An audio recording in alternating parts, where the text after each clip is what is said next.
আমার বাংলা বই, চতুর্থ শ্রেণী, পাঠ ৭, ২১-এর কবিতা। লিখেছেন আল মাহমুদ। ফেব্রুয়ারির ২১ তারিখ, দুপুরবেলা রক্ত। বৃষ্টি নামে, বৃষ্টি কোথায়? বরকতিরই রক্ত।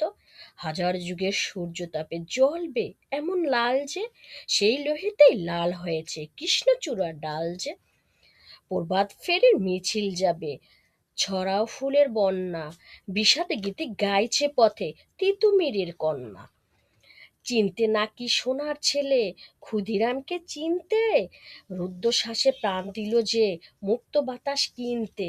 পাহাড়তলির মরণ চূড়ায় ঝাঁপ দিল যে অগ্নি, ফেব্রুয়ারির শোকের বসন পড়ল তারই ভগ্নি। ফেরি, প্রভাত ফেরি, আমায় নেবে সঙ্গে? বাংলা আমার বচন, আমি জন্মেছি এই বঙ্গে।